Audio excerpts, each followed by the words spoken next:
السلام علیکم ورحمۃ اللہ وبرکاتہ۔ ناظرین کرام، کیا تبلیغی جماعت ایک غلط فرقہ ہے؟ کیا 72 فرقوں میں سے ایک فرقہ تبلیغی جماعت بھی ہے؟ اور کیا تبلیغ والوں نے کلمے کے معنی ہی بدل دیے ہیں؟ غیر عالم کے لیے تبلیغی بیان کرنا جائز نہیں ہے؟ تو اس سلسلے میں مادر علم دارالعلوم دیوبند کا فتویٰ آپ کی خدمت میں پیش کیا جا رہا ہے۔ آپ سے گزارش یہ ہے کہ ویڈیو کو آخر تک دیکھنے کے بعد دوسرے حضرات تک بھی شیئر فرما دیجیے گا، اور چینل پر پہلی بار آئے ہوں تو سبسکرائب کر لیجیے گا۔ تو چلے مادر علم دارالعلوم دیوبند کا فتویٰ آپ کی خدمت میں پیش ہے۔ چنانچہ سائل سوال کرتا ہے، میں طالب علم ہوں اور تبلیغ جماعت میں متحرک ہوں۔ میرے ایک سلفی دوست نے کہا ہے کہ تبلیغ جماعت ایک غلط فرقہ ہے اور یہ 72 فرقوں میں سے ایک ہے، نعوذ باللہ۔ میرے دو سوالات ہیں۔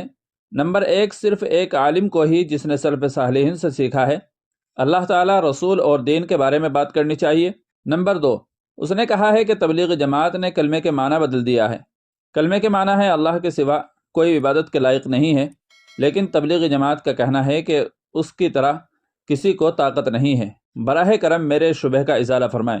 تو مادر علم دارالعلوم دیوبند نے جواب دیا ہے، بسم اللہ الرحمن الرحیم، آپ کے سلفی دوست کی بات غلط ہے۔ تبلیغ جماعت مسلک و مشرب کے اعتبار سے ایک مستند جماعت ہے۔ اس جماعت کے بانی حضرت مولانا الیاس صاحب رحمۃ اللہ علیہ تھے، جو دارالعلوم دیوبند کے فاضل اور حضرت شیخ الہند رحمۃ اللہ علیہ کے شاگرد رشید تھے۔ ابتدائی سے اس جماعت کو اہل حق علماء کی سرپرستی و تائید حاصل رہی ہے۔ نمبر ایک، دین کی مستند و معتبر ضروری بات ہر مسلمان کر سکتا ہے، البتہ قرآن کریم کی آیات کی تفسیر اور احادیث کی توضیح و تشریح کرنا ایک نازک کام ہے، جس کے لیے بہت سے علوم کی ضرورت ہوتی ہے۔ اس لیے ہر کس و ناقص کو قرآن کریم کی تفسیر اور احادیث کی تشریح و توضیح سے منع کیا جاتا ہے، اس میں بسا اوقات اپنی طرف سے اضافہ کرنے کا سخت اندیشہ ہوتا ہے۔ نمبر دو، کلمہ لا الہ الا اللہ کا ترجمہ یہ ہے، اللہ کے سوا کوئی معبود نہیں ہے۔ یہ کلمہ مفہوم اور مطلب کے لحاظ سے اپنے اندر بہت وسعت رکھتا ہے۔ اس کے مفہوم میں یہ بھی آتا ہے کہ اصل قدرت و طاقت کا مالک تنہا اللہ ہی ہے، اس میں اس کا کوئی مثل نہیں ہے۔